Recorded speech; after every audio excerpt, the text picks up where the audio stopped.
जेटीएन में आप सभी का स्वागत है।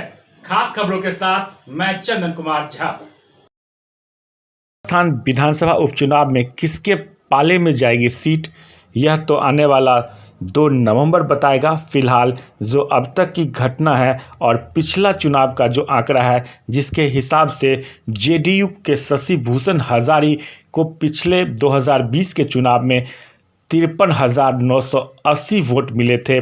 वहीं उनके निकटतम प्रतिद्वंदी अशोक कुमार को, जो कि कांग्रेस के उम्मीदवार थे, उनको 46,758 वोट मिले थे और वह 7222 मतों से हारे थे।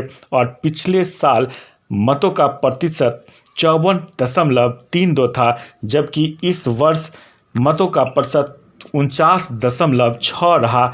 तो पिछले मतदान के तुलना में इस बार मत का प्रतिशत कम रहा। यह स्पष्ट हो रहा है कि इस बार यहाँ की जनता एग्रेसिव पोल नहीं किए। और जब इस पिछले इलेक्शन को एक बार फिर से नज़र डालते हैं तो पार्टी के हिसाब से जेडीयू के से स्वर्गीय शशि भूषण हजारी, जो कि 53,980 वोट लाए थे और उनका मत का प्रतिशत 39.55 था। वहीं कांग्रेस से अशोक कुमार 46,758 वोट लाके 34.26% वोट लाए थे। एलजेपी से पूनम कुमारी को 13,362 वोट मिले थे और उनका मत का प्रतिशत 9.79 था। और निर्दलीय से कामेश्वर राम 3864 मत लाकर 2.83% वोट लाए थे और योगी चौपाल 3864 वोट लाकर 2.56% लाए थे। इस तरह से जो है सो तुलनात्मक दृष्टिकोण से 1,36,481 मतदाताओं ने अपना मतदान किया था, जहां 54.34% मतदान हुए थे। और इस बार की, जैसा कि अब तक प्राप्त जानकारी के मुताबिक 49.6% मतदान हुए हैं। तो लगभग 5% मतदान पिछले चुनाव से कम हो रहा है, जैसा कि अब तक का जो फिगर हम लोगों के बीच में आया है। और आप सभी, जैसा कि हर कोई इंतज़ार कर रहा है कि कुशेश्वर स्थान विधानसभा में किसके हाथों में जाएगी यह जीत का सेहरा। तो जैसा कि लगातार कई न्यूज़ चैनलों के द्वारा भी एग्जिट पोल दिखाए जा रहे हैं, बताए जा रहे हैं, और जो जेटीएन की टीम ने जो हर गांव जाकर एक सर्वे किया, जिसके हिसाब से जहां इस बार के दोनों उपचुनाव में तारापुर और कुशेश्वर स्थान में दोनों ही जगह जेडीयू और आरजेडी के बीच कांटे की टक्कर चल रही है। तेजस्वी यादव ने हर जगह उन्हें बराबर का टक्कर दिया है। हालांकि प्रशासनिक जो सरकार थी वह जेडीयू के पक्ष में है, जिस कारण से उनका एक हर जगह पे जो है मंत्री और विधायकों का एक बड़ा सा खेमा हर तरफ से रहा और एक अच्छी रणनीति के साथ मैदान में आए थे।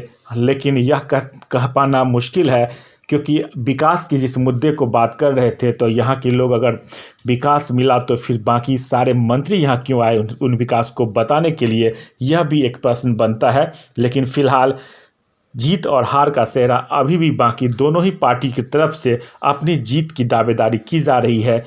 लेकिन कुछ तथ्यों पर देखते हैं कि इस बार के विधानसभा चुनाव में जो उपचुनाव हुए उसमें क्या था खास बात।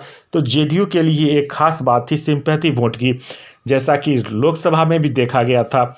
और इस बार जैसा कि शशि भूषण हजारी के पुत्र अमन भूषण हजारी मैदान में थे, तो उनके दिवंगत पिता के कारण उन्हें 10% वोटों का फ़ायदा नज़र सा आ रहा है। हालांकि इस 10% का एक नुकसान भी उनको देखा जा रहा है कि अमन भूषण हजारी को इस राजनीति का कोई अनुभव नहीं था। तो यह कितना ज़्यादा सिंपैथी बटोर पाए हैं, यह बस कुछ ही दिनों के बाद 2 नवंबर को यह निश्चित हो जाएगा कि किस पार्टी के दामन में जाएगा यह कुशेश्वर स्थान का सेहरा। हालांकि अभी भी कई तरह की बातें कही जा रही है। कुशेश्वर स्थान में महादलित और यादव समुदाय के बीच हमेशा से ही एक जीत और हार का फैसला होता रहा है। आरजेडी इससे पहले कभी यहाँ से चुनाव नहीं लड़ी थी। इससे पहले कांग्रेस के द्वारा चुनाव लड़े जाते थे, और जब कांग्रेस अकेले दम पे लड़ी थी तो अशोक राम या कोई अन्य जो थे वह जीत कर गए थे। आरजेडी ने महागठबंधन में टूट होने के कारण कांग्रेस से अलग होकर अपना उम्मीदवार दिया और आरजेडी ने मुसहर समुदाय को टारगेट करके गणेश भारती को उम्मीदवार बनाया था। कांग्रेस ने अपने पुराने उम्मीदवार अशोक राम के पुत्र अतिरेक कुमार को टिकट देकर इस मुकाबले में त्रिकोणीय बनाने का प्रयास किया। जहां लोक जनशक्ति पार्टी ने भी अपना प्रयास करके इस चुनाव को चौकोनीय बनाने का प्रयास किया। जेडीयू अपने दिवंगत विधायक के सिंपैथी वोट का भी फायदा उठाने के प्रयास में भरसक रहा, लेकिन यह तो मतदाता का निर्णय होगा कि क्या कौन जीत पाता है। लेकिन अब तक की जो समीक्षा जा रही है वहाँ यह देखने को मिल रहा है कि आरजेडी के वोटर जो काफ़ी शांत हैं, तो यह एक इस शांति के बीच एक बड़ी आंधी का एक दस्तक हो सकता है और यह पता पाना फिलहाल मुश्किल। लेकिन जो जेटीएन ने जो लगातार सर्वे किए, इससे यह प्रतीत हो रहा है अब तक के प्राप्त सर्वे के मुताबिक कि हर जगह पर आरजेडी ने अपने लिए वोट बटोरे हैं। Subscribe now and press the bell icon. Never miss an update.